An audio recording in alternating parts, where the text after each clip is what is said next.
This is Trend Following Radio, where great thinking comes alive.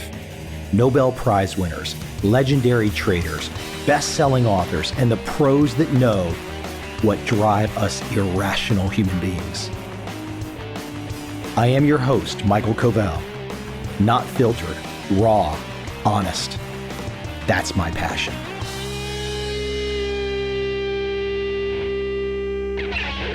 A little best of today.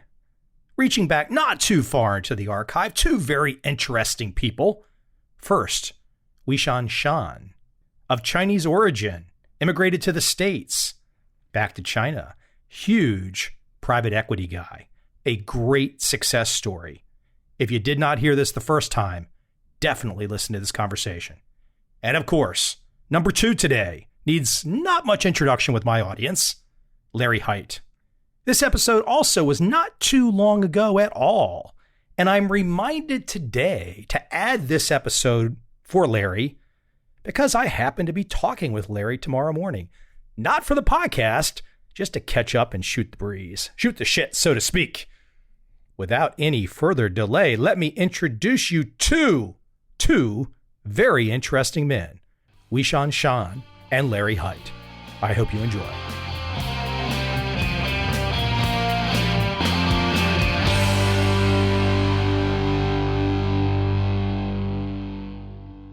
My guest today is Wishan Shan. He is a Chinese economist, businessman, and author based in Hong Kong. He's the CEO of the private equity firm, PAG. I don't want to misquote the assets under management, but I believe right now, at this moment in time, it's 40 billion. Before PAG, Wishan was with TPG Capital. For those of you that are not familiar with TPG Capital, pull out your Wikipedia right now and take a peek. Bottom line, my guest today knows something about private equity. He knows something about deal making, and he shares those experiences with me. And what's so cool about Wishan's story is it starts in China. It makes its way to America, but it starts in China. It starts in a period in time in China, the 50s and 60s, when things were a little chaotic. And he gets in deep. He shares his insights. I am forever grateful to have this podcast, to have the opportunity to talk to individuals that I never would have had a chance to communicate with, to share with, for him to share with me, for him to share with you. How lucky are we to get behind the scenes and have that perspective? Because instead of hearing all of the names that are often said about China, some good, some bad, I can promise you this. I've been to mainland China many times. When I go to mainland China, you know what it reminds me of? It reminds me of America. Now, if you're an American right now and you've never been to mainland China, you probably think I'm crazy. Well, maybe it's time for you to get to mainland China and check it out. Without any further delay, let's jump into this great conversation with Wishan Shan and learn something, truly learn something about China and his story of amazing success. I hope you enjoy this conversation.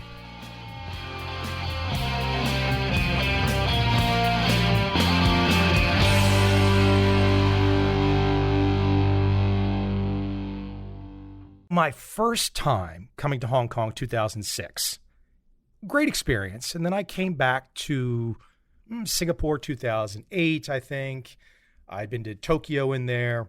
I did not get a chance to get to Beijing, mainland China, until 2013. And I had a chance to speak before a very large audience. Everyone was so friendly. It was so great. I was the only white guy there. It was a fantastic experience. And then again in 2015, again in 2019. I mean, a couple of my favorite experiences, just to share really quick. I had a chance once to give a presentation to 1,000+ people in Beijing, mostly older female investors. It was so much fun. I mean, I got treated like a rock star. And I was this guy writing quant books. You know, I'm not even sure they knew exactly who I was, but they were so nice, so friendly. And it was such a wonderful experience to speak before 1,000 people. But the other thing I have to share with you, which was really fun for me, back in 2013, I got a chance to speak in China Asset Management offices. Private group, all their top guys, me, telling about my quant books. It was one of those routines where I speak English 30 seconds, my translator goes Chinese for 30 seconds. So we do this for 30 minutes. At the end of the 30 minutes, I say, okay, are there any questions? The lead guy at China Asset Management looks at me and goes, yeah, I got a bunch of questions. I start laughing because everybody in the room clearly knew English, but I still had to go through the whole process. Maybe a few people didn't know English, but that was such a great experience as an American to kind of just feel that sense of like, hey, you're on our home turf. So I've had this great experience, and I told you some about me coming to Asia. So that's been my nice experience. And I wish so many of my fellow Americans had a chance to not just listen to the TV and not just read the papers, but to go, because there's something different that happens to you when you're on the ground, right? Absolutely. Nothing can substitute for it. Yeah. I mean, now see, you've done it both. I mean, obviously you're a guy that grows up in China, a very interesting time period. Let's talk though, very big picture before I take you into some of your history about misconceptions. I think one of the best things that I saw in the last 4 years was when the Chinese leader went to, I think it was Mar-a-Lago with Trump, and Trump's little granddaughter sang, I think, a Chinese song. And I thought that was such a nice moment. And here we are now, 4 years later. Maybe we've lost that moment, huh? I think so. It seems to be the case. But you're talking about government to government. I suppose the relationship at this particular moment is very bad. Perhaps worse ever since Richard Nixon visited in 1972. But at the people level, that is people to people, I don't see any change. I think people are very friendly on both sides. They like to deal with each other, work with each other. I think that's just human nature. And that I don't see any change at all. Just like the experience that you had, I think if you go back there today, you would have similar experiences. Yeah, I mean, every time I'm in mainland China, I mean, everyone is nice to me. Everyone is nice to me. Yes, and I feel the same way when I visit America. Everybody is very friendly, very nice. I met with many very generous people, very friendly people, very warm people in my life in America. And of course, I have numerous friends over there. Your story is pretty amazing. I don't know if you ever just kind of say to yourself, I've been on a journey. Well, I didn't have any choice when I lived my life. For much of my life, I just did whatever came my way. But not everybody makes decisions like you. Let's take it back in time to you as a young person. Look, China is changing rapidly as you're a young person in the 50s, 60s, 70s. I mean, things are changing dramatically. What was it about you, do you think? Was it an influence from family, friends? But what about you was allowing you to make good decisions and to keep your eye on the ball on some larger future prize, which when you were in the Gobi Desert was probably hard to imagine? I wouldn't give myself so much credit for making the right decisions. I provided an account of my life in the Gobi Desert as a hard laborer between 1969 and 1975. I was sent to the Gobi Desert without any choice at all. I and my peers were simply sent over there to do hard labor. And there was no hope when we were there to ever get out. There was never enough to eat. And of course, it was extremely cold in wintertime and extremely hot in summertime, the desert weather, as you know. Every day we had to work 10, 12, sometimes even 16 hours. At one time, I worked 31 hours straight, as I described in my book. There was no choice. It was not that you can make a decision or you could make a decision to do something else. And there was no hope of ever getting out. I think what saved me is that I was curious by nature, and I kept reading things, even though books were banned during that period of time. I was able to collect some books here and there from the peasants, from the farmers, just read it, whatever I could lay my hands on.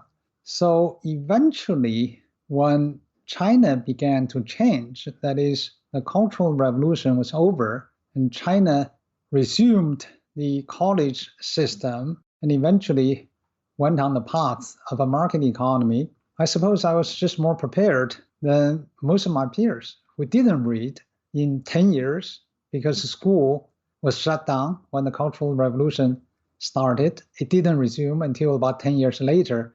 A whole generation of people, like myself, were literally lost.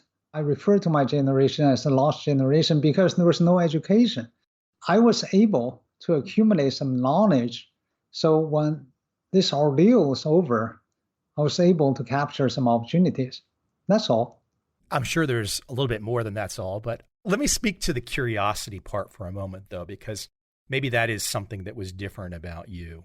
You mentioned your peers perhaps were not trying to find the same information from peasants and some of the readings you could get from them.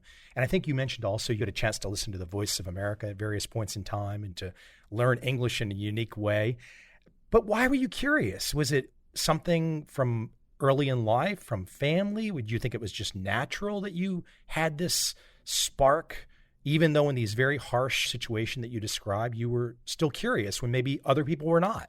Well, I think man by nature is curious. Some people are more curious than others, but everybody is curious. I think it's a combination of curiosity and hard work. I did study very hard. Give me the shift. China comes out of a certain period of time. You do get a chance to get education. Give me the pivot to where you get to America. How did that happen?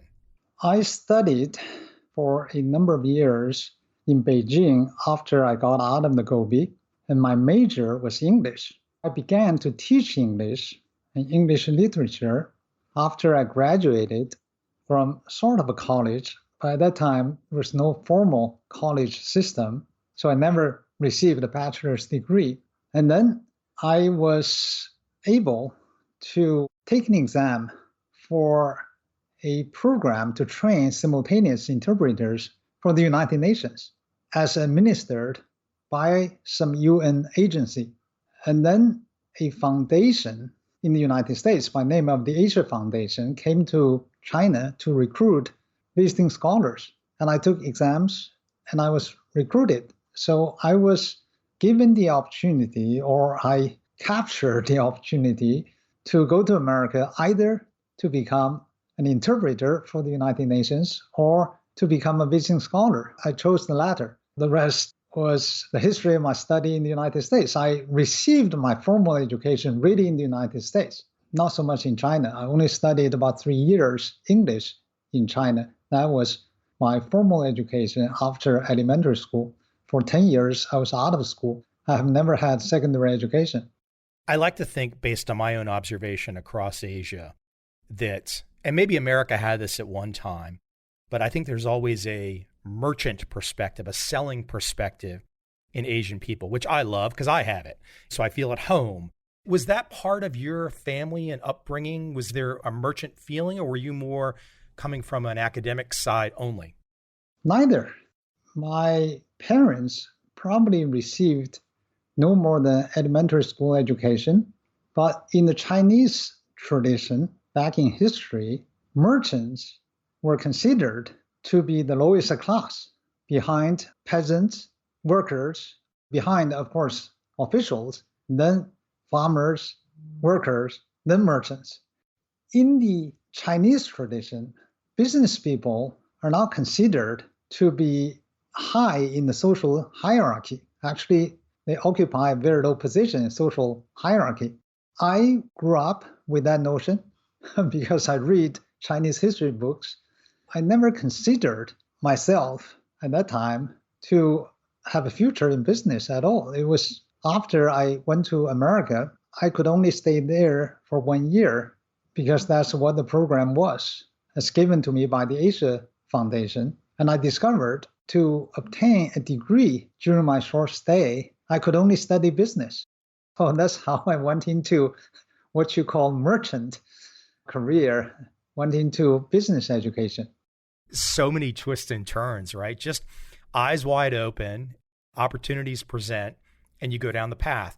You end up teaching at Wharton, and then you end up moving on to JP Morgan. That was the real pivot to business, right? Correct. I was teaching at Wharton. I taught there for 6 years, but thought it would be more interesting to practice what I preached. So I thought that I should get into business. When opportunity beckoned, that is, I received an offer from JP Morgan, I decided to seize it. And that's how I became a banker from a business professor. Talk to those early experiences, though. Coming into your whole life's history is behind you. That's how you've got to the point where you're at JP Morgan. I mean, you're talking about teaching English, an English educational background, translating the UN, Wharton. I mean, it's like shift, shift, shift, shift. Or did you see these things as all related? Only in one way. And that is my philosophy in life is to be always prepared. Because as I said, when I was growing up in China, there were not many choices. In fact, there was no choice at all. My thinking was that I should just study and prepare myself.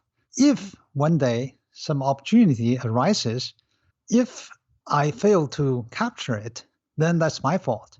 If I spend the rest of my life in the Gobi without any opportunities, I have nobody to blame. I certainly will not blame myself. So with this philosophy in mind, I just try to continue to study, even to this day. And therefore, when opportunities presented themselves, I was able to capture some of them. I think that's true for everyone. If you're prepared, come across opportunities here and there, if you're prepared, you will be able to capture it. For example, you wrote your books, did your study, and toured Asia at the invitation of the investment bank.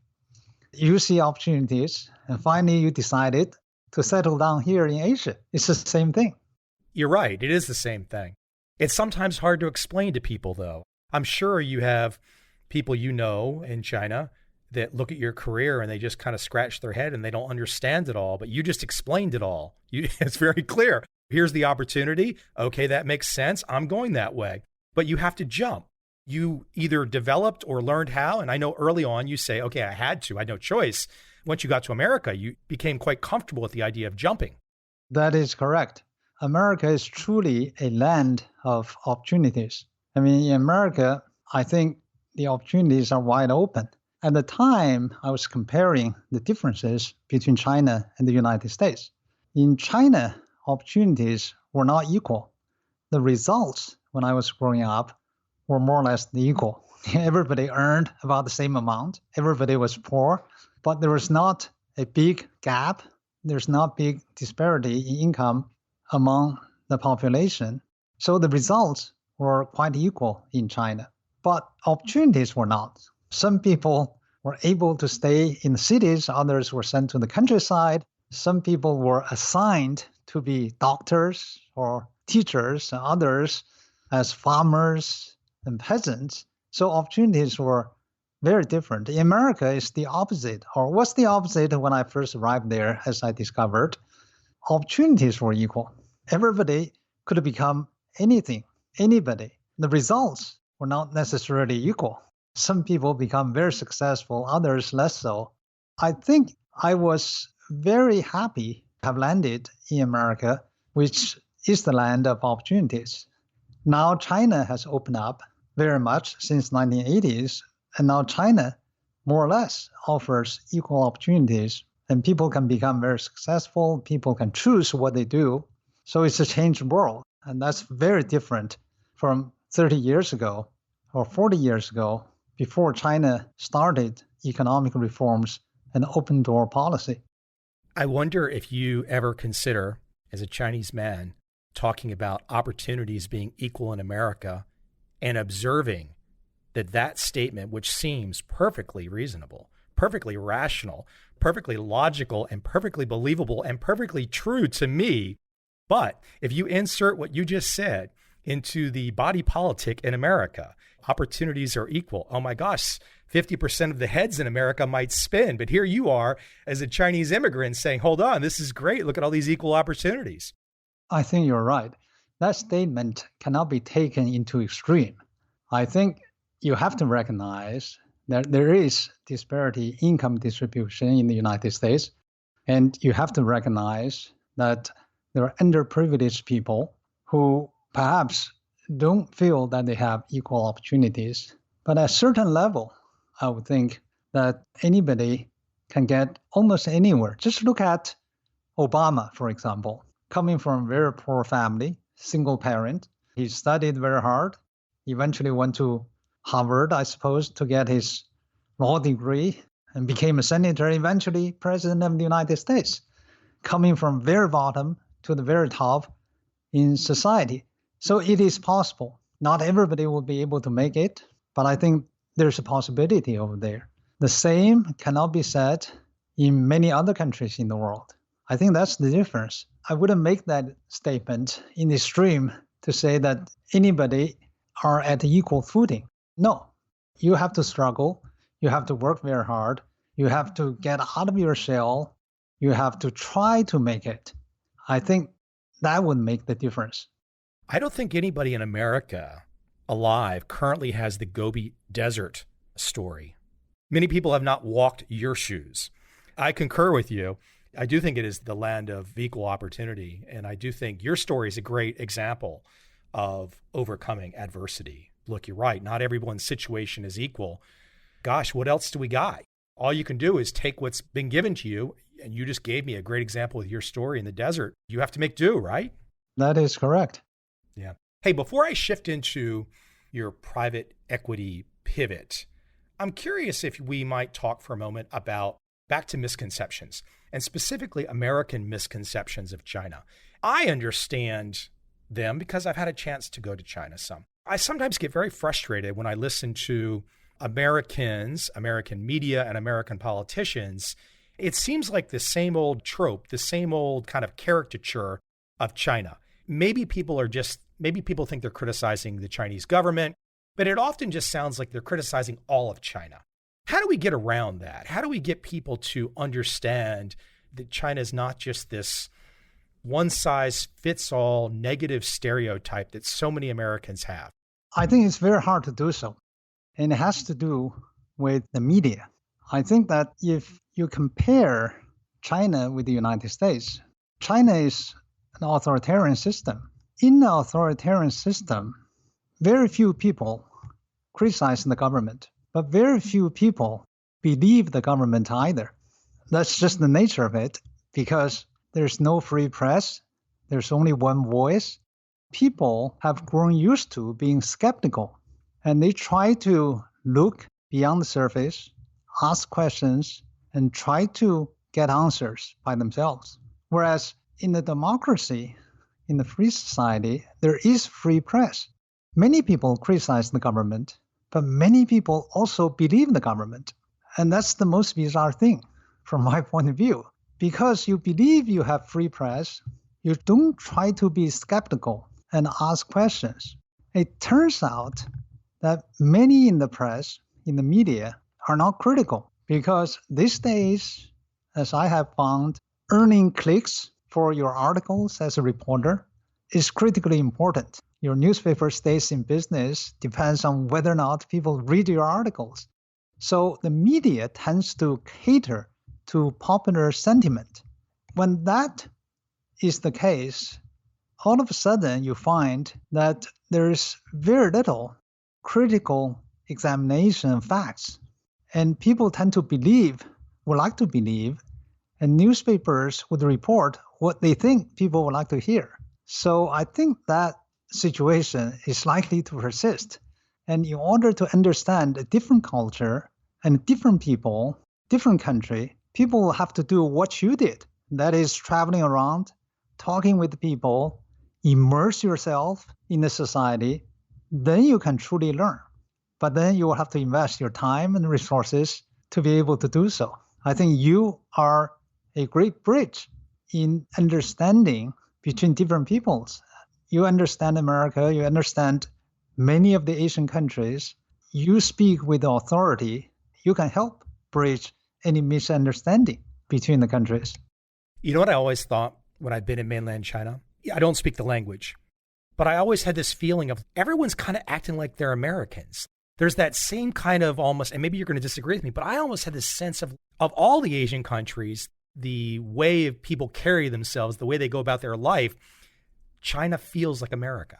You're absolutely right in that regard. I often say that if you look at China and Japan, you would find there's so much similarity in many things that the Japanese people do and the Chinese people do. For example, Japan adopted the Chinese language. And even to this day, the Japanese language has hundreds of Chinese characters. If you look at the Japanese culture, the architecture, the writing, the poem in ancient times, they took their roots from China. But the cultural difference between China and Japan is very big. But there's great similarity between the Chinese culture and American culture today. Even the language itself. For example, the Chinese language, the sentence structure goes subject, verb, and objects. The Japanese language, even though it uses Chinese characters, goes subject, object, and verb, right? It's different sentence structure. And when it comes to being very open to foreigners, I think there's great similarity between China and the United States. And that's the most interesting thing. When I first went to America, that's what I immediately discovered. I wouldn't say this in a negative way because I really enjoy my time when I'm in Japan. But if you are going to Japan as an outsider to walk away with friends that you might keep up with, it's going to be very difficult in Japan. It's not going to be difficult in China or Singapore or Malaysia or Vietnam. So Japan is very different. I think it has to do with the fact that China is a continent, whereas Japan is more of an island historically. But now, of course, Japan has become more and more open. Historically, it was much more isolated. Who knows? We just know that there are cultural differences between the different countries. Not good or bad, it's just differences. One last point before we shift into private equity. The word communism for Americans is really difficult for them to wrap their arms around because it goes back to Cold War, USSR, etc. Today, when Americans think of communism, if they think of China, they think of Vietnam, they have this visceral something, a negative connotation. But I tell you what, when you stand in the financial district in Shanghai and you look at those towers, the last thing you're thinking, the very last thing you're ever possibly thinking, even if it's true, is communism. I fully agree with you. If you look at the Chinese economic system, it's more capitalistic than the United States. China doesn't have as developed a social security system as the United States, and certainly not as the Nordic countries. To a large extent, China is at an early stage of capitalism. I'll tell you a story. There was a joke many years ago when Deng Xiaoping first started his economic reforms. The joke was there was a crossroad. Chairman Mao Zedong, drove a car and came to this particular point. And there were two arrows. One says socialism, and that's on the left-hand side. There's road on the left-hand side. And the other arrow points to capitalism. That's on the right-hand side.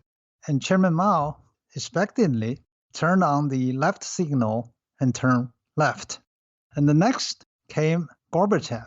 He came to this particular point and he turned right. That was perestroika, glasnost, as you remember, in 1980s. He wanted reforms. He turned right. And Deng Xiaoping also came to this particular point, and he turned on his signal to turn left, but he went right. So that probably will tell you what China is. There's talk about communism, but in practice, in my view, China is doing everything in line with the market economy. I think they would admit it. They would say that market is the decisive force for allocation resources. And China has been successful in the past 40 years of economic growth, largely because China has moved in the direction of the market, a market economy. It is the invisible hand of Adam Smith, which really guided China into economic prosperity and growth. Let's stay with the invisible hand because you leave JP Morgan, you go to Newbridge Capital, private equity firm, TPG. There happens to be a guy who started that company, a guy named David. I'll let you run with it. When did you meet him for the first time? And can you speak to any early mentoring experiences? Well, David Bonderman you refer to was the founder and chairman of TPG, a major private equity firm in the United States, of course. And at the time, as I described in my new book, Money Games, I was at JP Morgan. David Bonderman and Dick Blom, who runs also a private equity firm, jointly set up a private equity firm for Asia called Newbridge Capital. They wanted to recruit a co-head for Asia, and then they spoke with me. At the time, I didn't know anything about private equity, but it was a time of crisis in Asia. In late 1997, Asia was hit by the Asian financial crisis. The capital market froze, Hang Seng Index dropped 16% in one day, and capital market was more or less shut down. And I thought there was really no future for investment banking anytime soon. And I was persuaded to join Newbridge Capital, which was considered to be on the buy side, to make investments, to buy assets. And of course, in the economic crisis, it was a good time to buy assets whose prices came down very substantially. After meeting with David Bonderman and Dick Blom in late 1997, I decided to join Newbridge Capital, and I started my career in private equity ever since then. Those early days, those early deals, two banks in particular, you've become quite known for, two very big deals. And I tell you, we should put in context how bad that crisis was, 97 through 99, before the dot-com implosion even. I still can go to KL today. I can go to Bangkok today. I'm guessing probably the same in Jakarta, but there are still unfinished 80-story towers in Bangkok and KL from that time period. That is correct. More than 20 years later. Yes, it was devastating. It was devastating. Economies from Korea all the way down to Indonesia, from Japan to Southeast Asia, were all decimated. The economy dropped double digits, negative GDP growth for the year 1997 and 1998.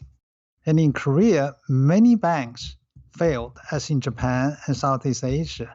So it was very devastating crisis, and people were struggling. It was a very bad time. And the aftermath of that crisis, as you say, is felt to this day. Although I think Asia fared much better in 2008, 2009 in the global financial crisis, because many of the Asian countries, if not all of them, have learned a good lesson from the 97-98 financial crisis, that is 10 years before 2008 global financial crisis, shored up their banking system, managed the risks, and therefore they weathered the storm of 2008, 2009 global financial crisis much better than even the developed countries. I want to remind everybody, there are two books that you have authored here in the last couple of years now. Money Games, which we're going to talk a little bit about right now, but also Out of Gobi, My Story of China and America, which I've kind of brought up here at the beginning. People are really going to have to go dig in and go dive deep for the real granular details. But let's speak to your newest book. Let's speak to this, as you refer to it, Korea's most iconic bank, because this is a deal that when you put a deal like this together, and I'm trying to put myself in your shoes, not to be overly praiseworthy, but when you put a deal like this together, and of course there was a lot of people on your team and whatnot, but when a deal like this happens, to come in an American private equity firm and to help rescue a major Korean bank and to exit from that deal and see the profits, it's kind of a legendary type trade. You're no longer the young kid in Gobi. You're no longer working for the UN. You're no longer a professor at Wharton. You're no longer at JP Morgan. You've now pulled off and helped to pull off one of the great deals of modern finance. I did, together with my team and working together with my partners. It was an unusual time, and I was new to private equity. So I had to do the deal while learning about doing deals. Without the team, without my partners, of course, I couldn't have been successful. So it was very much a team effort, but it was an unusual time. The bank in question that I described in my book, Money Games, went under. It was nationalized by the government. And Korea was in very difficult time at the time. Korea was quickly running out of foreign exchange reserves. It was at verge of defaulting on its sovereign debt, was running out of money, hard currency. IMF, the World Bank, came in and eventually provided a rescue package of $58 billion. At the time, it was a huge amount. It was the largest sum that the World Organization gave to a country ever. The Korean government, as part of that package, promised to sell at least one of the two banks to foreign investors in order to bring in credit culture, which was lacking in Korea, which was the reason why so many banks, more than 100 banks, failed during the Asian financial crisis. We showed up at the right time, under the right circumstances. We had the capital, we had the experiences, especially the knowledge that David Bonderman and my partners accumulated by investing into America's saving loan crisis about 10 years earlier. So armed with that knowledge, armed with the capital, we were able to do a deal with the Korean government to buy a failed nationalized bank from the government. And eventually we turned it around and made it very profitable. It was unusual circumstances, and we happened to be there at the right time, at the right place. People are going to have to check out the book because it's a blow-by-blow, granular dive in. And I love those kinds of books. I mean, there's only been a handful of really great ones like that over the years where you can really kind of understand behind the scenes how something like this went down. You mentioned David again there. Is there something you can share? Is there a big picture? You've given so many great life lessons from your own perspective today. Is there something you can share about David that you learned from him that would be an interesting one to pass along to my audience? He's probably not an investor or financier that many people know his name right off the bat. They probably don't. But he's a quick Wikipedia search will give some details that says he's kind of figured a few things out. What can we take away from his financial prowess, his skill? What was the big takeaway for you? David Bonderman, as I mentioned, was founder of TPG, a private equity firm, a major private equity firm. Huge. In the United States, yes, with probably more than $100 billion under management at this particular point. He was a lawyer by training. He worked for Justice Department. He is extremely smart. He's one of the smartest people I have ever met in my life. Somehow, when he was working for Justice Department, he was spotted by Robert Bass in Texas and became the CIO, Chief Investment Officer of Bass Organization. And he did many great deals, including acquisition of American Savings Bank, which failed during the S&L crisis in late 1980s. He turned around airlines, Continental Airlines, made it very successful investments. So he became legendary in the private equity world. And he's a very smart man. He's also very easygoing, very humorous. I liked him when I first met with him. He has a lot of knowledge in private equity. When we were working on the Korea bank deal, of course, we borrowed the knowledge that he had when doing the American Savings Bank deal. I considered him to be the commander-in-chief in that particular transaction. And I was on the ground, and I took instructions from him almost on a daily basis, and we worked on that deal together. It was great pleasure working with him, as with all of my partners. Well, you've also obviously gone on to start your own firm, and your own firm is not small as well today. People can check more information out online about your company and whatnot. Can I take you back in time, though, still? There's so many great stories from your early years. You say something about bullshit in your writings. You kind of remark about how Americans will use this term bullshit. But to you, growing up, experiencing some hard times, bullshit was no laughing matter. Bullshit was not something funny. Bullshit was very important to your life. And that is correct. By the way, my firm is PAG. Now we manage about $40 billion, $40 billion, and we invest throughout Asia. But in the days when I was working as a hard laborer in the Gobi Desert, in wintertime, it was extremely cold and there was no fuel. There was no source of heating. And the only fuel that we had was cow manure, dried cow manure. We painstakingly spent our hours and hours scavenging in the desert, collecting dried cow manure. A bonfire built from cow manure would give us some heating to allow us to remove our clothes, to go under the cover at night to sleep. Without it, in temperatures minus 10 or 20, it was exceedingly difficult even to remove one piece of garment. I always have very fond memories of bonfire built from cow manure. When I first went to America and I discovered people don't agree with you, they say bullshit. And I used to think to myself, that thing used to be very dear to me. Obviously, your company, as you mentioned, managing $40 billion today, and you probably think, gosh, why is this guy Mike so interested in the cow manure from all those years ago? Because ultimately, I think on these kinds of conversations, my job is to try and pull from a guy like you who's had all these great experiences. Yes, tremendous success today. Okay, but I want to know the foundation. I want to know what made you, what was those experiences? Because that's the inspiration, right? It's hard for the average person sitting out there right now to be inspired in the sense that if you say, okay, you guys are managing 40 billion today, that's so big.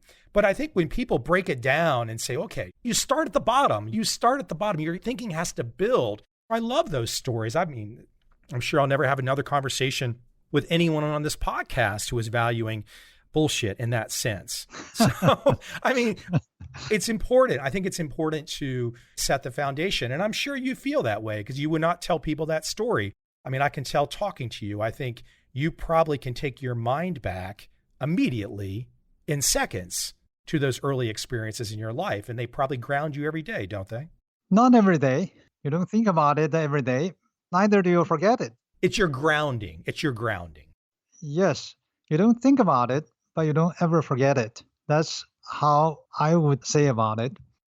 When you have experienced hardship in life, it seems that nothing is tough. Nothing is tougher. I mean, in my book, I described the triumphs and tribulations of that particular deal. By the way, there were books about private equity, but there's really no book about a private equity deal from beginning to the end, the full investment cycle, the deal-making part, the turnaround of the business after the investment, the eventual sale or exit from the investment. There's no such a book, especially not one told by an insider who went through that experience, who participated in that process. So in that process, of course, there was a lot of frustration. There was a lot of hardship. And at one time, as I describe in the book, I worked 43 hours straight without sleep. Now, in my Gobi days, the longest time I worked digging a canal was 31 hours. But in Korea, I worked 43 hours straight without stop. And it was hard. But thinking about the tougher time that I had in the Gobi, it felt not so hard. When we were working in Korea, camped out in the Sheila Hotel, we could order room service at any time. Food was plenty. And that to me was a privilege. It didn't feel so hard. So I suppose if you have experienced the hardship, nothing is so hard anymore. Yeah, it's a great perspective. I appreciate you saying it like that. Hey, one last question, big picture question. Today, how do you think about the global economy right now today? How do you think about where we are at this point in time, hopefully coming out of the COVID situation in the not too distant future? But how do you feel about everything? Where are we? At this particular moment, of course, the global economy is under a lot of stress. The lockdown-induced stress. The only country that has come out of it definitely is China. In the second quarter of this year, China's economy went up 3.2%. In the first quarter, it came down 6.8%, but it resumed growth in the second quarter. In July, Chinese exports went up 7.2%, and in August, 9.5%. So China is clearly out of the woods and is recovering fairly strongly. Same cannot be said for the rest of the world to varying degrees. So I wouldn't think that the world economy outside of China will pull out of this virus-induced recession until probably sometime next year. But eventually, I think we'll come out of it, especially when the vaccine comes out. But the recession has caused a lot of damage, which cannot be repaired overnight. It will take some time for the world economy to get back to its footing. Sure, I appreciate you taking some time today. This is fun chat. I could probably just pick your mind for all kinds of things here and there for hours. But you've got to get back to work and you've got to get back on with life. 2 books, Money Games, the inside story of how American dealmakers saved Korea's most iconic bank. Also, your first one, Out of the Gobi, My Story of China and America. Hey, 2 great books people should check out, especially if they happen to be outside of China or outside of Asia and they want to learn more and they want to dive in. You've done a great job of bringing us all in. Thank you very much, Michael. Hey, is there a website we can send people to? Do you want to direct people to anywhere or they can just go find you? You're easy to find online. You can find the book or the books on Amazon and also on Book Depository. And I discovered that Book Depository ships worldwide for free. And Amazon, of course, is where you can find both of the books. Well, listen, again, I appreciate you taking the time today. I hope you enjoyed it. I hope my questions kept you engaged for our full hour. Indeed. And it's a great pleasure talking with you, Michael. Hopefully we can meet up one day in Hong Kong. Yes, indeed. Thank you.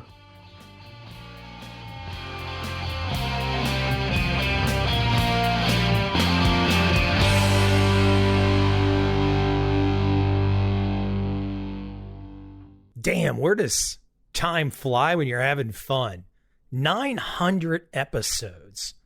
What the F? Started this in early 2012. It's 2020. I'm somewhere in parts unknown.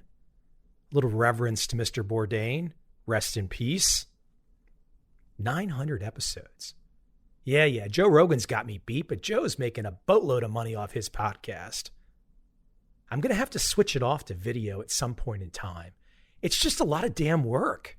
I would love to hear an interview with Joe about doing the video all the time. I mean, producing a show on video versus producing a show on a podcast, light years difference. A podcast is easy if you got good guests. If the host is, maybe somewhat competent, maybe not completely off his rocker, then maybe you got something. But damn, that video stuff, I don't know how people do it. I mean, I know how they do it. You get the setup. This is why Joe has the studio. He just rolls in, hangs out with his buddies or other guests that become his buddies, and you turn the cameras on. It's a great setup, but it's a lot of damn work. I give Rogan all the credit in the world. It ain't easy. Now, I'm not saying 900 podcast episodes with a gazillion different guests of all different types of expertise is easy either, but it gets easier. There becomes a certain rhythm to talking to people. I remember starting only with trading guests and then flipping to everybody under the sun. I like to tell the story, and I tell it on this podcast all the time. Once Daniel Kahneman said yes, the Nobel Prize winning psychologist, that for me was, I could ask anybody. Because if I can get Kahneman to come on, hell, the worst that somebody can say to me is no. F you, Mike, I'm not coming on. That doesn't bother me at all. I could care less. I mean, I could care in the sense that if I ask somebody, that means I want to have them. But if they say no, I still sleep like a damn baby. My guest today is a longtime friend. I believe I sat down with him for the first time in his house in 2005, Central Park South. Larry Height. He might have been Central Park on the west side when I first met him, and then he moved. Larry is a trader. Larry was first featured in Jack Schwager's Market Wizards, one of those voices along with Ed Sakota that you just don't forget. Even before you hear his voice in person, his thinking, his writing on the page, you don't forget. And that first Market Wizards book, all the credit to Jack and his traders that he found and put together, that's a classic. And Larry's right in there. Now, I've also featured Larry in some of my books, Trend Following, The Little Book of Trading. He was in my film, Broke the New American Dream. He's been on this podcast many times. I did a foreword for his first book last year called The Rule. And he happens to be my guest, number 900 today. Now, we actually did this conversation on Zoom, but both of us were kind of set up bad. So we have some video, but we both look kind of out of it. So I think all you're going to get is some audio. But like Larry does every time, there's that nugget. There's that way that he says something where you just walk away saying, okay, I'm inspired. If he can do it, I can do it. Maybe you don't get the Larry Height success. Maybe you get close. Maybe you don't get close. It doesn't matter. It's the wisdom. You take the wisdom, you take a shot, and that's all you can do. Because if you don't take a shot, what do you got? You're just somebody sitting around talking at the bar, some bullshitter. So damn it, turn on the headphones, turn on the podcast, whatever you do to listen, and give my guest number 900, Larry Height, a little bit of attention. I hope you enjoy this conversation.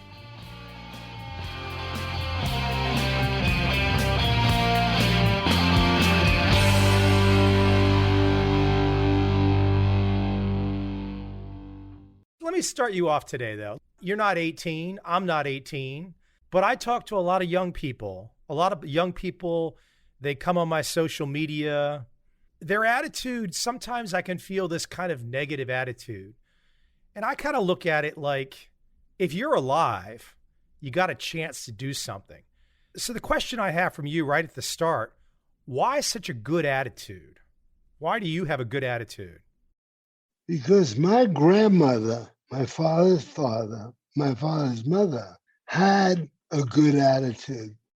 And it came from her to my father to me.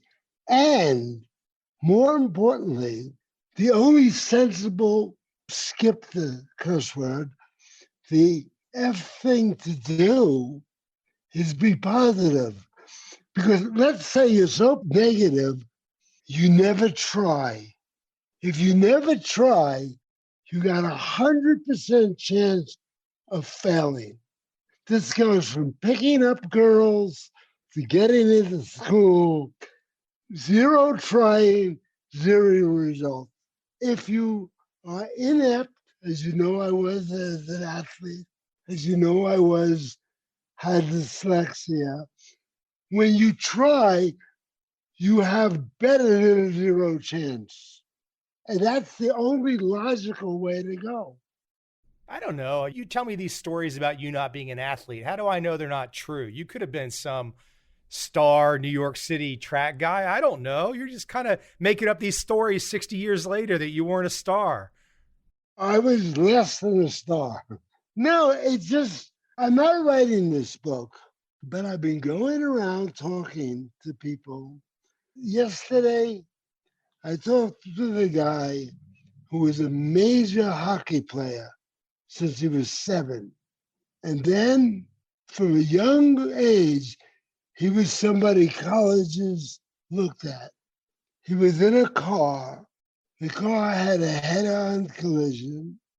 His best friend died, broke vertebrae in his back. So I went to see this guy because I'm interested in how did he come back? What made him come back after that. He had an attitude. He knew that if he didn't try, he'd have nothing. I once told you the story that this guy, I told you about Harry. All Harry would do was walk up to really good looking girls, say, Harry and I seem to have jobs of no account. We left late. Only Harry left with a beautiful girl. And I left with either my girlfriend at the time or nothing. Give more weight into nothing than a beautiful girl. Harry and I became friends. Days of marijuana.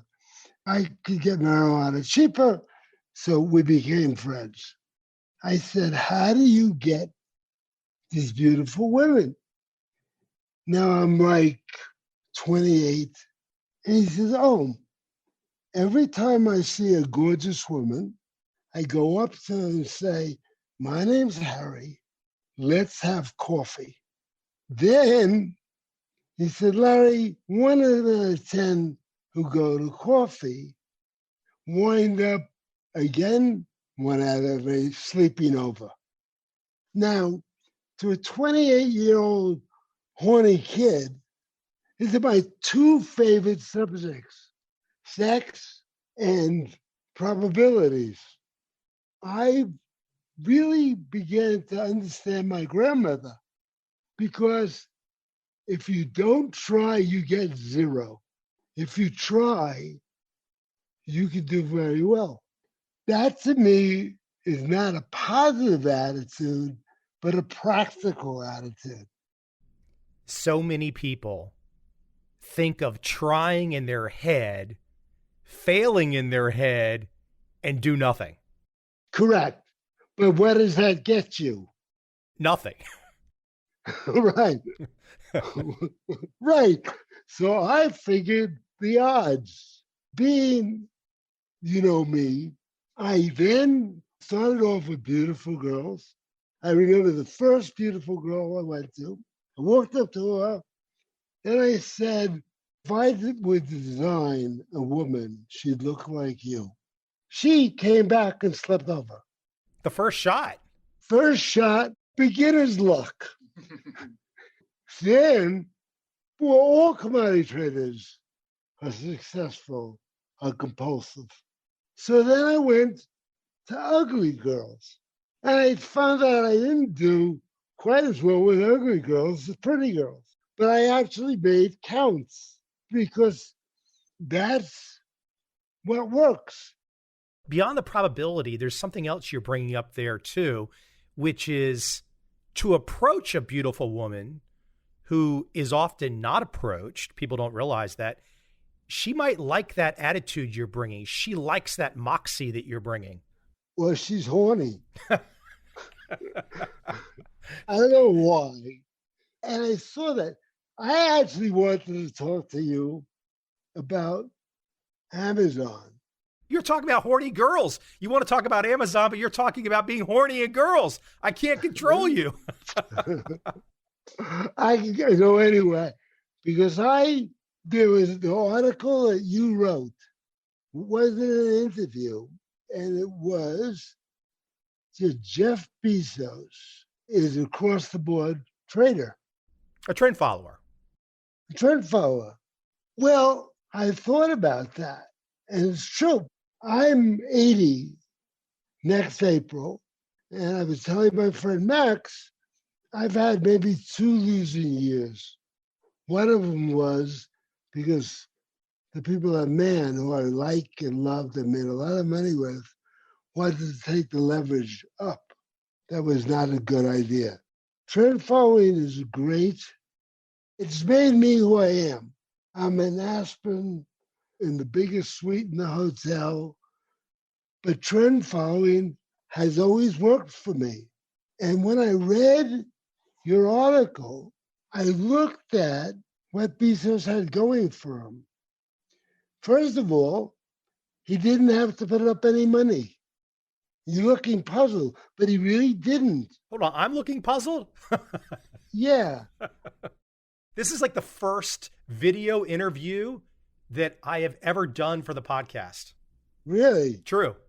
It's easier to do audio because video, you have to set all this stuff up, but Zoom is making it easy now. They didn't have to. Michael Dell saw this right from his room in college. The kid who bought the computer from him uses his credit card. Bezos and that guy, and now almost everybody, gets paid before the delivery. I couldn't figure out them at all. I'm in really good company because Warren Buffett, Charlie Munger, and Larry Haight, and I was with a guy today, none of us could figure out what Bezos was doing. He built his infrastructure for speed. He didn't have to put out money. It was really, but it took me years to figure that out. Larry, you're making the case that essentially being a good entrepreneur is being a trend follower, and being a trend follower is being a good entrepreneur. Well, who are the richest people around? They follow trends. I mean, no one gets to be Jeff Bezos rich unless something big comes from nowhere and goes to the moon. Correct. If I may tell you, I work with this incredible guy. He went to Wharton. He was all on scholarship, both as a football player and as a scholar. He's just one of those annoying people. I told him about the 52-week high. He came out to Colorado to visit me because his wife was prepping the house to sell in Texas, big university there. His wife said, go visit Larry. So they come in, and he says, hey, it worked. Well, I say so much bullshit. I said, what? What he did was he took the 52-week high, and if it dropped down 5%, he got out the first time. If it went back up, he got in. He was wrong 85% of that time. 85%. He turned $1 million in the simulation into 20. 20. Average 20% a year. You know, from the book I read, was pure David Ricardo. Get rid of your losses. And that's why I called it the rule. For average people, if you got 85% losers, for average people, that's disappointing. If you have average psychology, average understanding of the markets, 85% losses sounds frightening, horrifying to the average person. If they don't have Larry Haight's superpowers, it sounds terrible.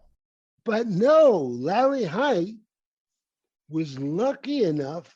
You visited my house, you know. I have a computer. My friend did that with a small computer. First of all, he's a multimillionaire to begin with. So he was doing it just to see if what I said works. And he's mathematical. He knows the law of large numbers. He wanted to test you? No, he just one of these rare people who's a man of action, real good athlete, scholarship, and he does. Where other people talk, he does. How does you, maybe myself in some ways, how do you get around disappointment? How do you take an average person who doesn't have your lucky experience, as you call it, and get around disappointment? Because I went with a guy. Do you know Harold Janine, who's head of I do not. Billionaire. He invites me to lunch. I'm 30. He met me through another friend. And he says to me, I mean, he's now like, he could have been my grandfather.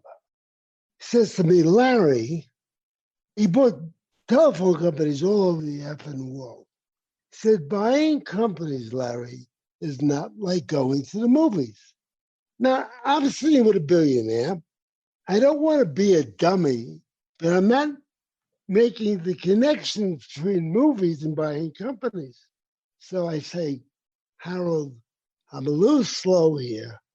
Could you wind back and explain this to me? He said, Larry, you go to the movies, you buy a ticket, and then you sit down in the movie and you sit there till the movie ends. He says, when I buy a company, before I give the money, I have to know how the end is going to be. We can take a computer and we can make a database. We can test. Once you have that, I'm sitting here with my friend Max. He does a lot of nice things for me, but he won't take any money. I'm showing him how to do counts. Before I do something, I've done thousands of counts. So I don't have to have courage. I just have to know to add. Let's face it, Mike, you know most of the top players. Very few people need great mathematical skill to do the trend following. I mean, you got to add, divide, and know how to do probability. How many guys have you spoke to use calculus? To be a trend follower? Yeah. None. Surely some of them know how to do it exactly, but it's not relevant to what they're doing with their trading. Right. Any 12-year-old kid could do all the math necessary.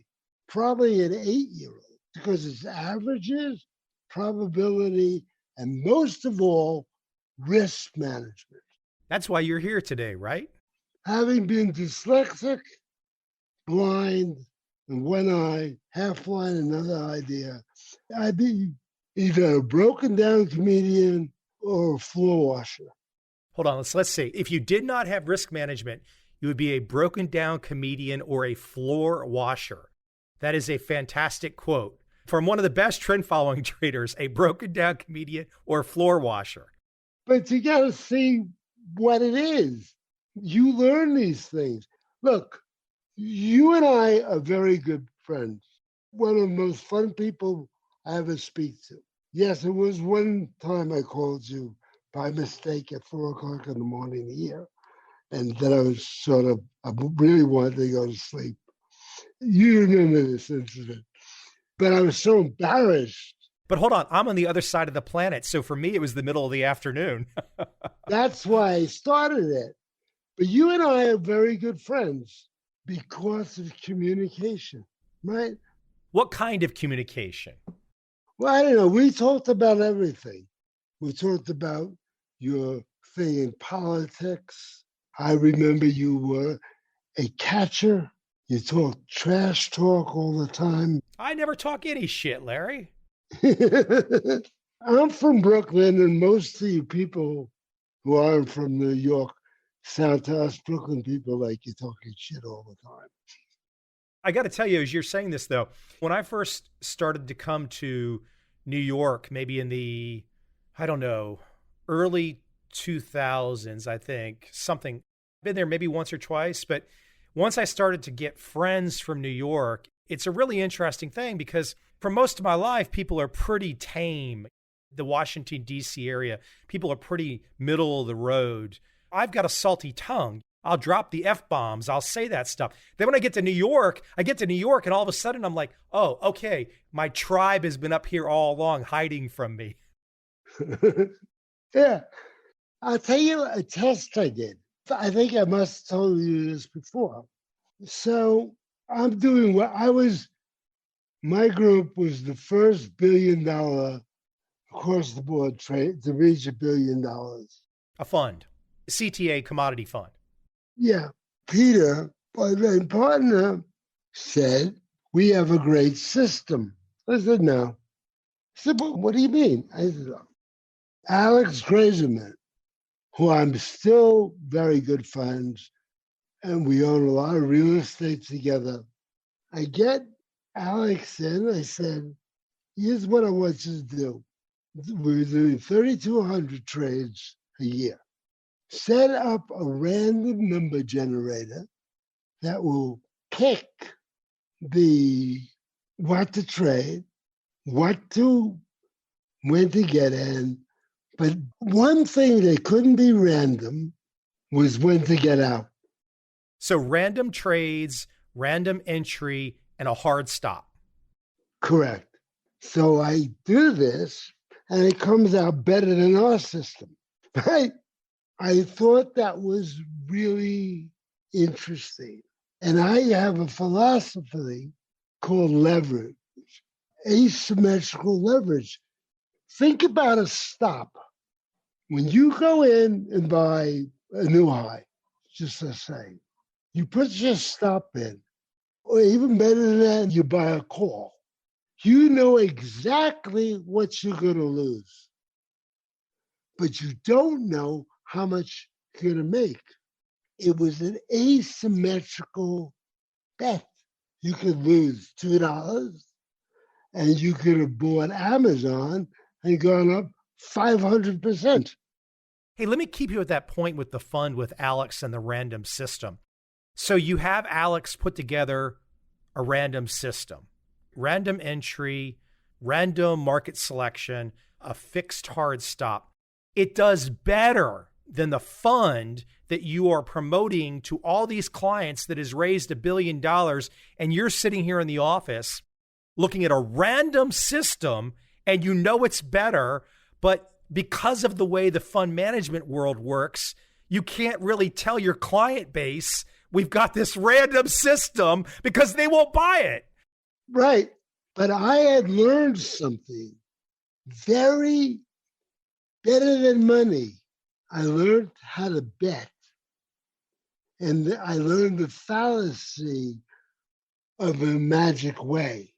The magic way is getting yourself into a position, and every entrepreneur, I don't care who it was, who makes real money, gets into a position where they can lose a small amount and make a big amount.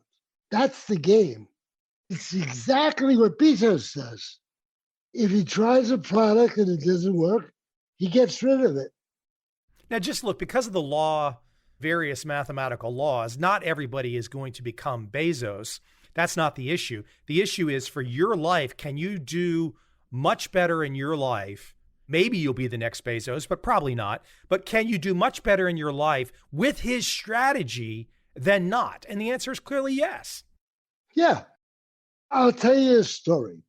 So we have two friends, meet at the Aspen Ideas Festival, which is something I tell you got to do.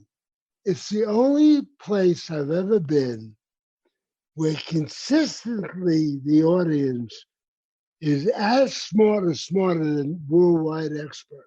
That's the place. I come here, meet these people. He's a doctor, retired surgeon. She runs a big educational company.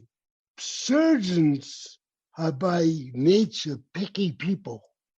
You want a surgeon to look very carefully at what he's doing. Very precise people.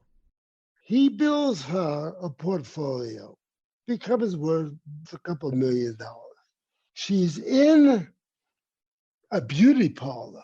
The women are in a panic over the disease, the virus. They're all going to sell their stock. Let me set this up really quick though, Larry. So you got the friend, she knew somebody who was smart, helped her get a portfolio. The portfolio is many millions of dollars, and she goes to the beauty shop. All the ladies are worried about COVID, and now she wants to sell. And she sells everything but the gold.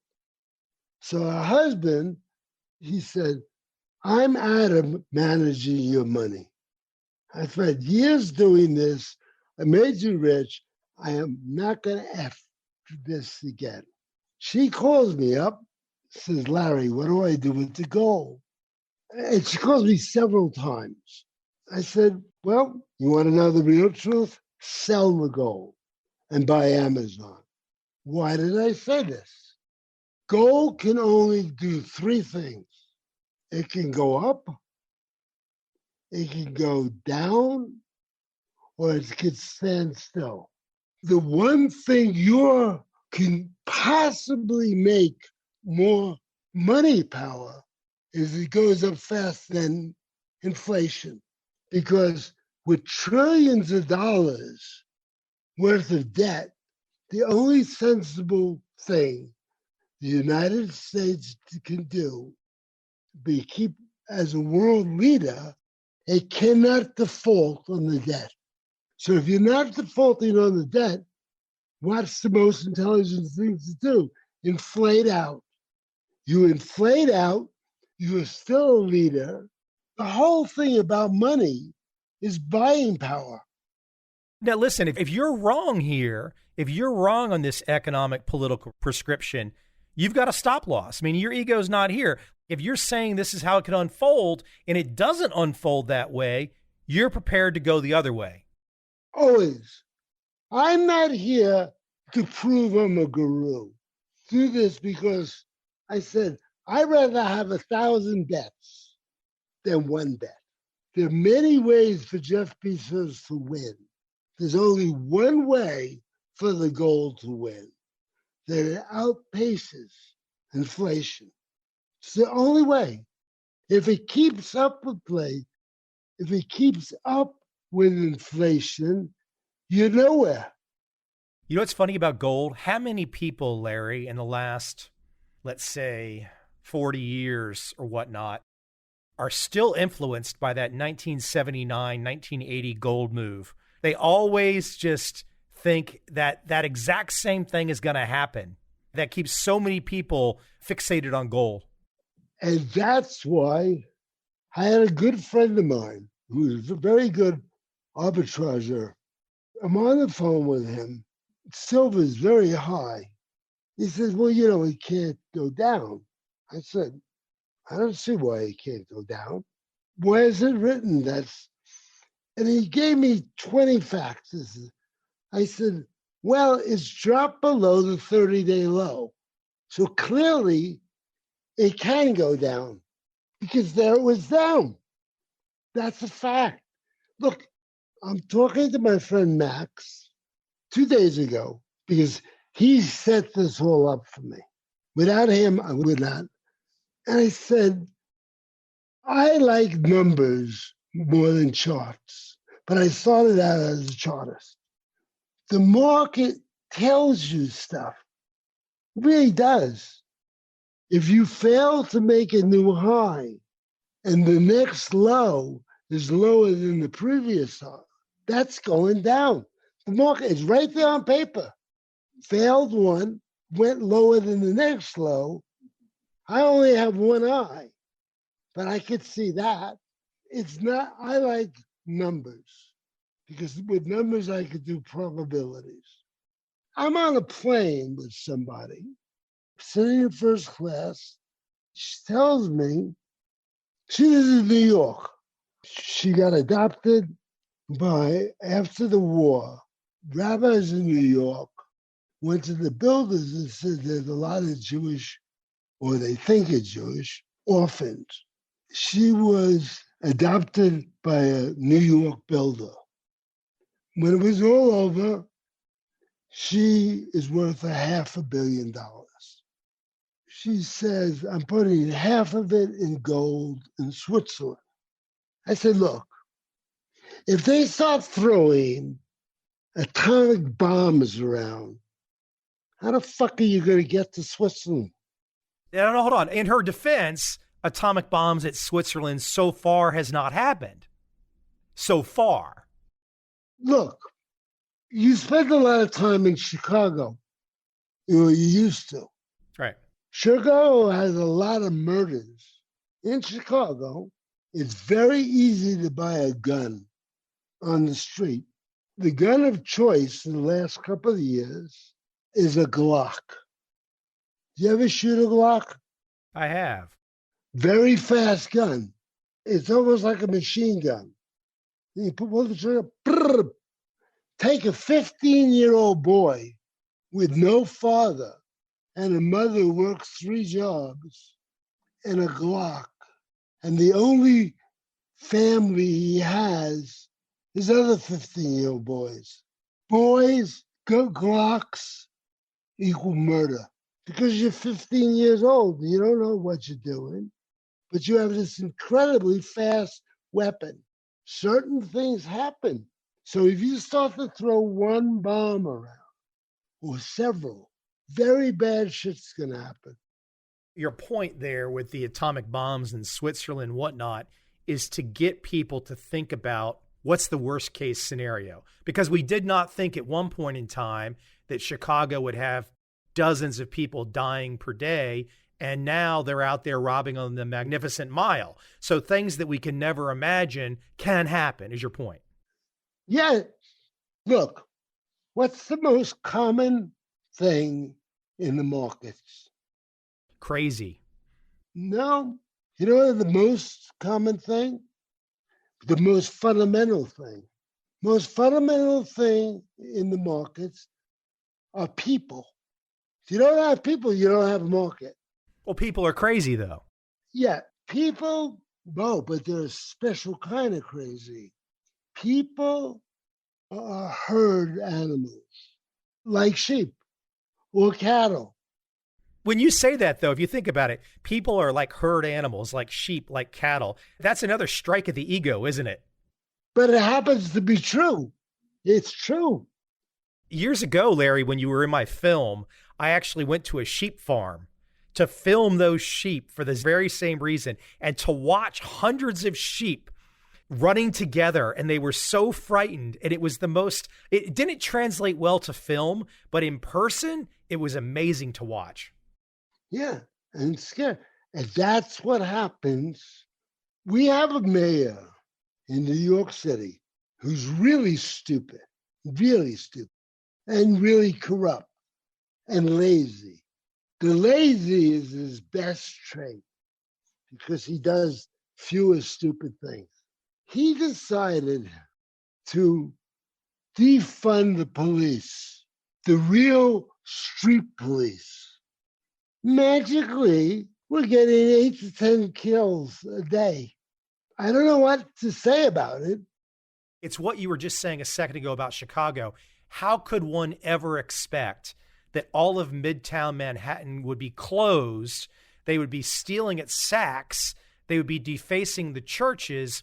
There would be violence everywhere. You've lived in New York for so long. You've got a great place there. Back to the lady example that wanted to put the gold in Switzerland. Your point is, imagine it. It can happen. Because it does. Crazy things happen.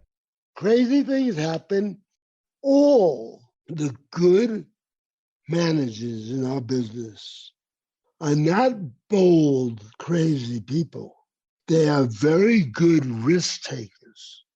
By the way, I'll tell you a great Ed Secoda story.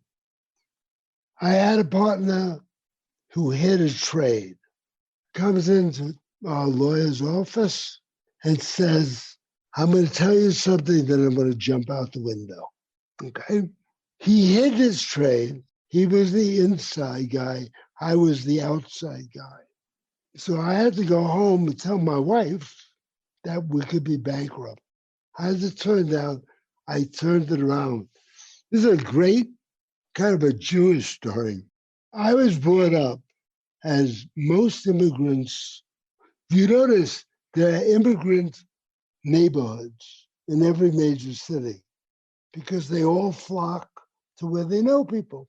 I was brought up and told since I was 3 years old that it was my job to support my parents and my grandparents. Couldn't argue with that because my father supported his mother, my mother's mother, and my rich uncle put everybody in the family chipped in to help us.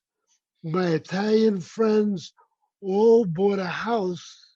3 generations would go in. My father got an apartment for my grandmother.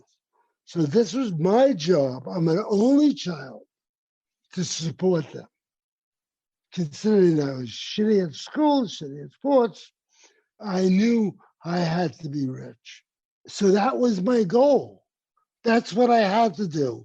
And in Brooklyn, the mafia was considered like the Knights of Columbus. The good guys. It's how the world was. Yeah, that's right. You can't today, if you haul garbage from a manufacturer, you can only haul it from the guy who works that thing. You didn't get it hauled by them. You get a dump back on your stand. There were unions. The union guys knew my father's business as well as he did. The guy would come, hey, George, you got a problem. They want to have a strike. And they knew that my father's absolute time that he had to be open, otherwise he missed the season. But I tell you, George, you're a friend of mine. I always liked you. I think I could get this settled for you for $10,000. Was my father angry? No. My father said to me, that's the cost of doing business. And that's the world I grew up in. My father wasn't a criminal, but if he wanted to get something done, had to do that. I always knew that it was my job to support it, no matter what. I support a cousin. I give her $10,000 a year, which one thing she has to promises me that she won't call me because she's so depressing to talk to. You're so bad. Hey, I got to tell you on the union story, to share one back with you. Early 20s, mid 20s, I was assisting one of those conference events that you used to attend in Chicago. And it was at one of the fancy hotels downtown Chicago. John Henry was speaking. This is before the speech. So I'm in an empty hall with a couple organizers, and we're kind of setting things up before everybody comes in. And someone looked at me and they said, Mike, walk over there and turn the lights on over on the side of the hall. Now, this is probably like 1,000 people go in this hall. So I start to walk over to turn the lights on. Some guy starts screaming at me, don't you dare touch that light switch. Only a union member could turn those lights on. Yeah, that's exactly right. Now, I thought it was stupid. I still think it was stupid. But the reality is, even if something's dumb, it can still be real. And if it's real, it's the cost of doing business. And if it's the cost of doing business, don't argue with the cost of doing business. Just do the damn business, because we can't solve everything in life. Right. Exactly. I called my father and I said, look, I got a problem. I owe $7 million more than I have. And my father says to me, no, Larry, you don't have the problem. The guy you owe the money to has the problem. He framed it in a different way. Yeah. I go in to see the guy. He's a bond trader. And he starts to talk tough to me. New Yorkers don't know how to talk that any other way. So the guy starts to walk towards me.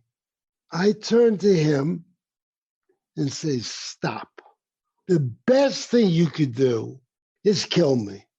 So I am not afraid of you at all. The worst thing he can do is kill you. No, it would be best. I'd solve all the fucking problem. Right? But he won't have his money if you're dead. There's no money if you're dead. That's what I explained to him. The only way you get paid if I can convince these other guys to put more money in.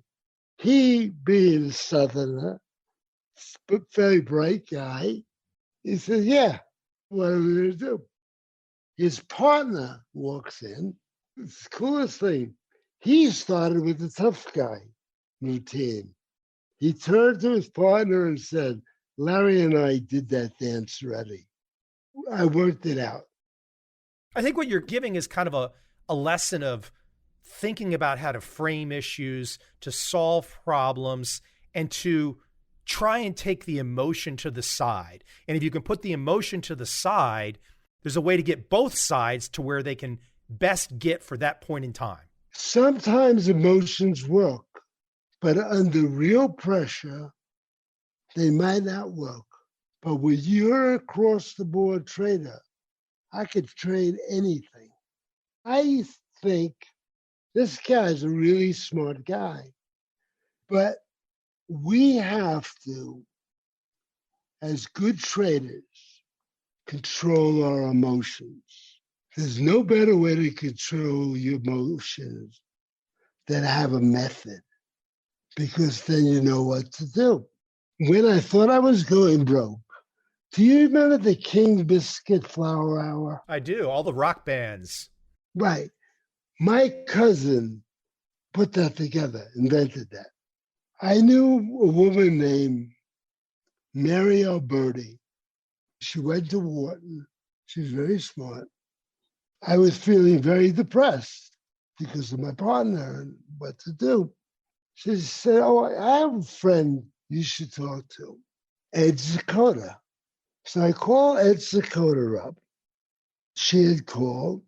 He said, I could see you 2 Thursdays from now at 1 o'clock. I go into the King Biscuit Flour studio. My cousin gives me a studio and a mic so I could be clear, and Ed Zakota. And he says to me, look, it's a really simple business. Decide how much you're willing to lose and go with the trend. I knew that. I've done more simulations than the years the Jewish people have lived, more than 5,000 simulations. So he was telling me something that I knew, and I felt great. He's a really magical guy in that kind of a way. He's a magical guy in all kinds of ways. Remember, I think it was 2012. Gosh, time flies, right? 2012, you, me, Ed on stage in Chicago. That was quite fun. And with his guitar. Yeah, banjo. A banjo. I said, and he said, look, it doesn't matter. You could have a 2% stop, 5% stop, a 10%, but you got to keep to the discipline. I knew that. I knew that as well as anybody. I've been always thankful to him for that. And it was certainly an honor to be with him. I think I met him for the first time in 2001. Look, I mean, he's a man too, so he puts his pants on. He learned a lot of interesting things from interesting people too. So I guess the fun thing is that he put a lot of work in, he put a lot of time in, but then he's also given back to tell other people what he's learned. Yeah, well, look, you'll understand this. I figured out a way. I'm 80 years old, April. A youngster, a teenager. I was at a guy's house for lunch before him, who's 99. He's a really interesting guy and a billionaire. Mutual friend, thought we'd have a good time together, and we did. We had a lot of fun. And he had done a lot of interesting stuff. So he invited me back to a club. I could learn a lot from him. Do you know why Buffett bought Berkshire Hathaway? I assume because he knew that particular company would make a nice vehicle for other plans that he had. And again, I'm going a little bit from memory here. And that ultimately this notion of acquiring insurance businesses, that this would all work well in that structure.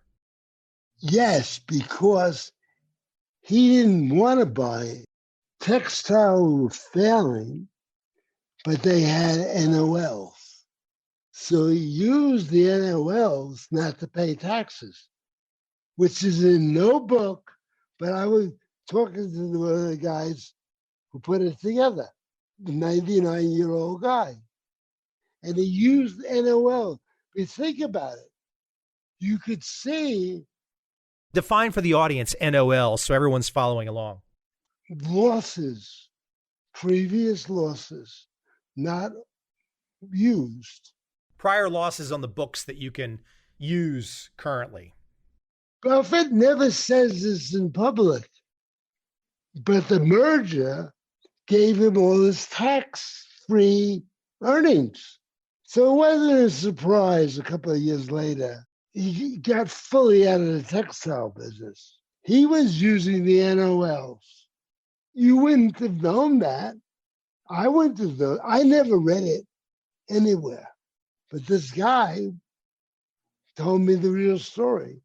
And I could see it because I'll tell you my quick Buffett story. Do you remember Adam Smith? Of course. Wealth of Nations. No, that is a great book. No, Adam Smith was a Jewish guy who used Adam Smith's name because he didn't want to give out his name.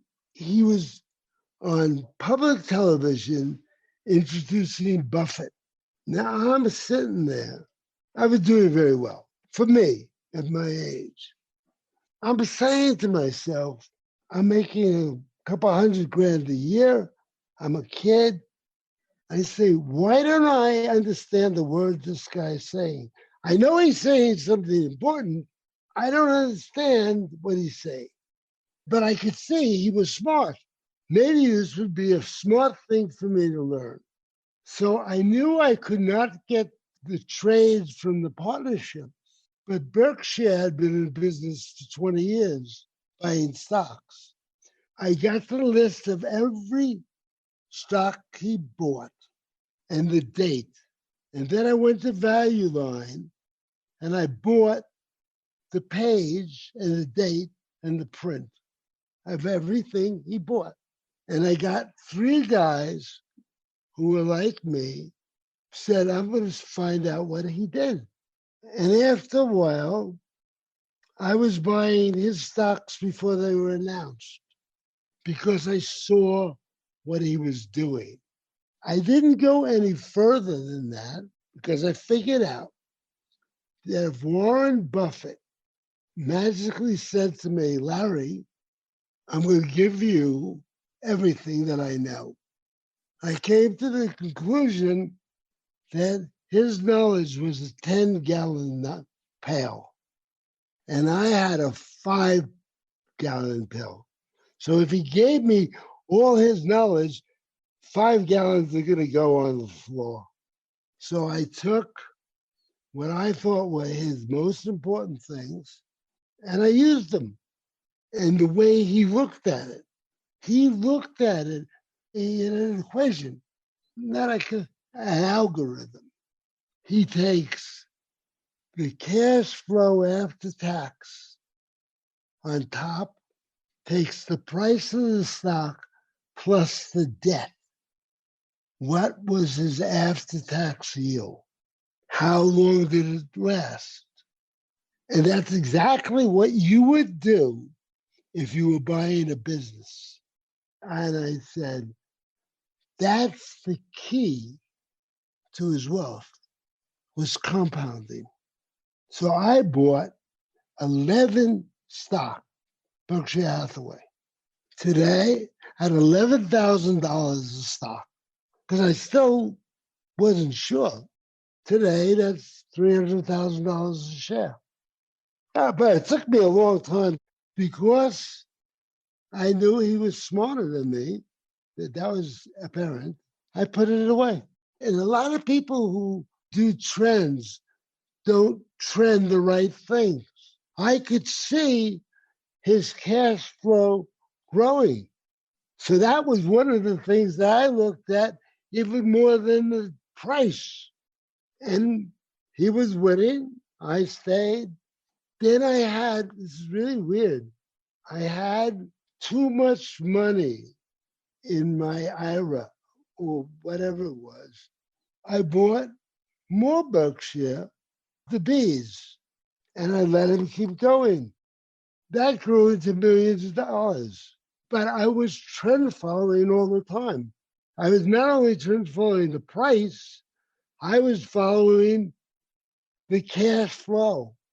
I was trend following, but anyway, it was interesting thing that you could take cash flow, you could break down parts of company, see how each part was performing, where was the money coming from. and where was it going. So this guy, Mike Covel, I'm teaching for Alex Regimen once a year. Kids always ask questions.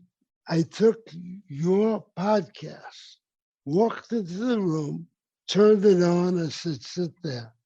You're going to learn something. My podcast. Your podcast of the Jeff Bezos is a trend follower. Do you know how long, if you're a brand new person to my podcast, I think I crunched it, counting up the hours. I think it would take 30 days listening 24/7 to listen to the entire podcast now. That's how many hours there are. A month. You just sit down, put the headphones on and listen for a month, nothing else, 24/7. That's crazy. No, it's not. I don't think it's crazy, but I look back on it 8 years later, you're like, a lot of content. But you have very smart people you interview. And you're a good, and so it's like getting an MBA sometimes, and it's not all finance. Yeah, a lot diverse. Right. To me, like another degree. In fact, I was on a bike in the gym. I had my cell phone, but I didn't have earphones. So I'm in the gym, and there's a girl behind me. So I'm playing it to hear this thing, and I'm riding on the bike. I say to her, I hope I didn't disturb you. And she said, oh, far be it. That's the most interesting bike ride I ever had. Hold on, you were listening to my podcast. And she's overhearing me. And some hot girl is listening to the podcast. Right. She's not even interested in you. She's interested in the guy who's on the podcast talking. Who your guest was, or whatever. I just said, gee, this is really great. This is really, I don't get to hear this stuff. I remember that. Because you do a good job in what you're doing, and it's interesting. If somebody went and listened to 800 of those things, they would have a very good education about the world, because of the diverse of people. You really do have Nobel Prize winners. You do have very good traders. And I think there is a lot of, and you saw them, life lessons that come from being what it takes to be a trader. Self-mastery, study, and taking action. All the people you have know something, have done something what they know. So it makes a very good, you see a lot of people talk, very few people do. You give the combination of both. I'm very lucky right now that I get a significant number of really, really, as you talk about, kind of accomplished people, interesting people. And it somewhat feeds on itself now. I mean, I have a lot of publishers and PR firms, et cetera, are always saying, hey, what do you think about this person? What do you think about that person? I mean, they came to me in the last couple of years and said, hey, do you want to have Howard Marks on? Billionaire. Do you want to have Tom Golisano on, who started Paychex? Billionaire. I mean, I'm just kind of hanging out and you get a chance to talk to all these interesting people. It's great. I think so. Just like you today, Larry in Aspen. Yeah, and hopefully Larry doesn't get fried in action. This state is on fire. My friends from Vail came to visit us. Guy is very top money manager, was president of the Philharmonic, New York Philharmonic. Very smart. He got a great wife, just terrific person. So they drive here, 2-hour drive. 7 hours to come home because of smoke. It's bad. You must come to the Ideas Festival. What's I can get out of Corona, Asia, travel bans right now? They've really made getting around difficult internationally. James Altucher, an author I know who I respect, does nice stuff. He's a lifelong New Yorker. He wrote a really interesting piece the other day, and he basically said he loves New York. He's got businesses in New York, family, everything. But he wrote an interesting piece, and he said, and I'm paraphrasing, New York is dead and it's not coming back. Well, I hope not. But I'm going to tell you, the best thing about the mayor is that he's lazy. That's the best you can say about him. I mean, he can't mess up things even more, perhaps. Yes. His wife, who he made something, can't give an accounting of $700 million on projects. When asked about that, her response was, there are always negative people. You've got a great place in New York City. You love the city. Does my friend, does he have a point? If things got in so bad, so many people leaving, I mean, all the stores are boarded up. There's like 10% of the people that would normally come to those towers are in New York City. Have things shifted in such a way that it's going to take a very, very long time to get back? I don't know. There's a guy named Cohn who owns a lot of New York real estate. He wants to get the mayor out. He's willing to put $1 million behind that. I am now a Florida resident. That says something right there, right? Right. Will you keep your place in New York? Yes, but I have to be out of New York City. Tax rules, like half the year or something? Half a year. I've already kept you longer than I was supposed to. The book that everyone needs to check out, The Rule, How I Beat the Odds in the Markets and in Life, and how you can too. Larry Hite. People have to check that out. Larry, now that we're on Zoom, man, this is like we're next door neighbors. Yes, we are. And that's nice. Really, seriously. This is your 800th? You are going to be number 900. 900. Well, okay, great. I like talking to you. I talk to you when we're not on. I mean, I wish we had some of these crazy conversations that we've had when we weren't on. But we didn't know if they'd allow them on. I'm the producer. Anything can go on. Hey, listen, you go enjoy your night. We'll catch up soon, sir. Okay. By the way, you look really great. You look good, too. We're like two male models right now. Yeah. Larry, take care. We'll talk soon. Okay, bye.